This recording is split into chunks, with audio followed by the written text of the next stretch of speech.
Well, we should, this will cheer you up. We got a new thing we're going to do here on the show tonight. Yes, this is a new feature. New feature on the show, and we'll see how it works. But I thought this was interesting. Folks, I try to read the newspapers every day to stay up on things for the show. No other reason. And lately I've noticed something that you folks have probably noticed too.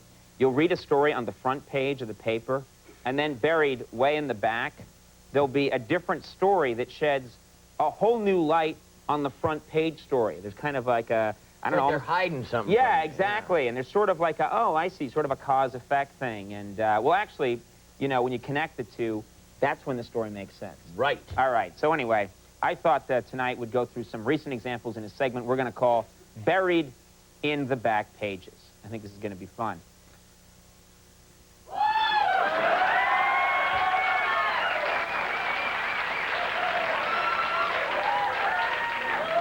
Thank you. Someone. You know what I love is one guy. Yeah. One guy, audience of 800-900 people. One guy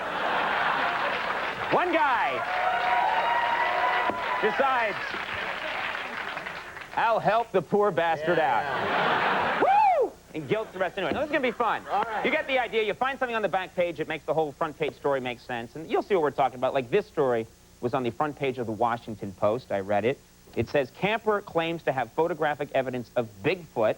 I thought that's kind of interesting. Yeah. But here's the flip side of that story. It's on the last page. Look at that. It says, Roseanne reports being hounded by paparazzi during hiking trip. It all made sense to me after that. I see. Now, here's another one. Front page story in the New York Daily right here. It says, latest cattle mutilations baffle authorities. That's right, but inside, buried in the back pages, is this story. I think explains things. Take a look at this. It says, Marv Albert vacationing out west.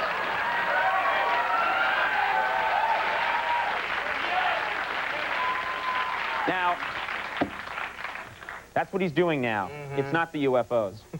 Here's a front page story in Billboard magazine that caught my eye. It said, Spice Girls debut goes platinum. And here's the story. Well, here's the story inside, which I think explains that. Look at this. It says, deaf people buying CDs in record numbers. And then it all made sense. They like the covers. Exactly. Exactly what they like. Now, here's a front page story in the New York Times, which we like. It says, Hillary Clinton to visit Panama. I thought nothing of it. Mm-hmm. Then I saw this story in the back page, which explained it all. It says, Central American doctor perfects ankle reduction surgery.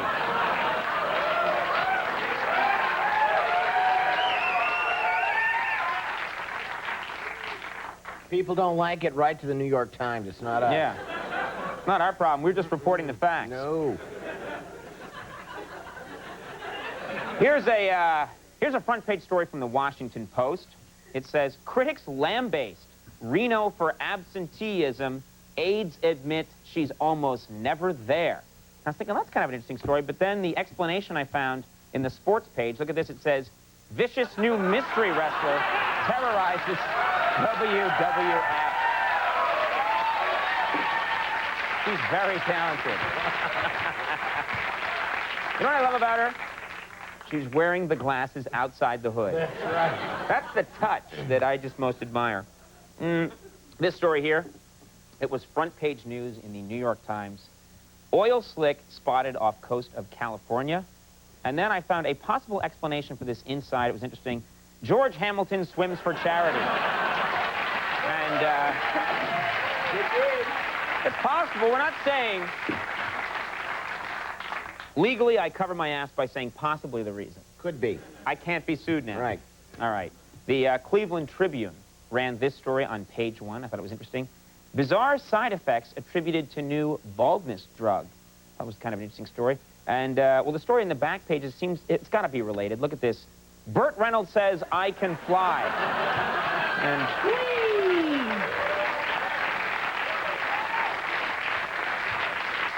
And then finally, I got to mention this one. I have to talk about it. This was in the New York Daily News recently. Check this out. It says, teen pregnancy soars in city.